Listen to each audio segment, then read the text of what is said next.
Dans cette vidéo, je t'explique les différentes théories sur la dépendance aux substances.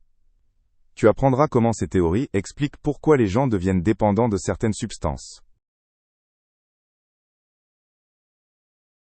La théorie biologique affirme que la dépendance aux substances est influencée par des facteurs génétiques.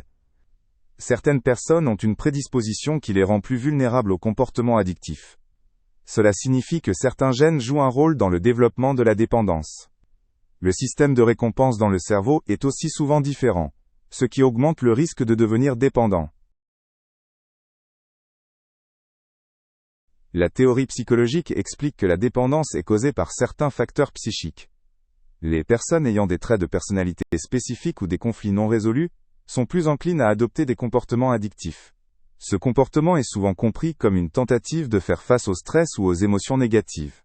Une dépendance se développe lorsque la consommation de la substance procure un soulagement temporaire.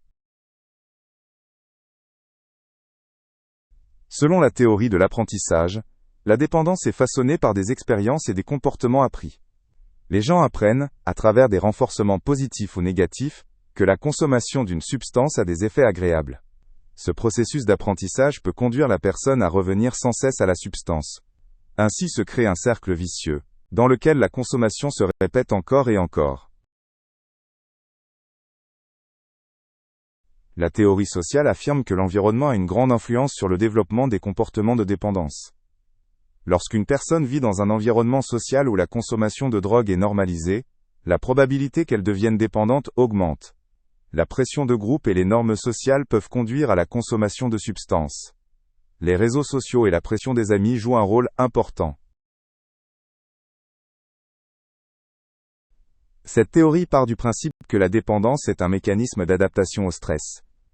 Les personnes qui ne gèrent pas bien les situations stressantes ou difficiles sont plus susceptibles d'utiliser des substances pour se soulager. La consommation peut sembler être une solution rapide pour atténuer des sentiments difficiles. À long terme, cela peut cependant mener à une dépendance.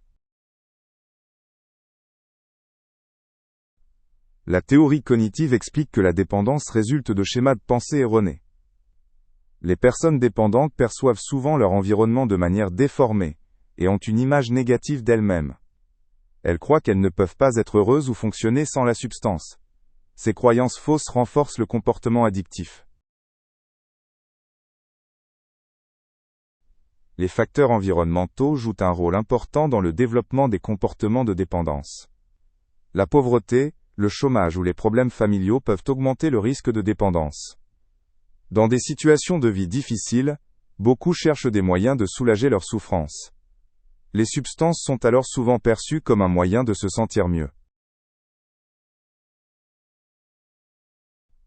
Le modèle biopsychosocial combine des facteurs biologiques, psychologiques et sociaux. Il part du principe que la dépendance aux substances résulte d'une interaction entre ces trois domaines. La génétique, les traits de personnalité et l'environnement social influencent le développement de la dépendance. Ce modèle montre qu'aucune cause unique n'est responsable d'une dépendance. Les théories de la prévention se concentrent sur la manière de prévenir la dépendance aux substances.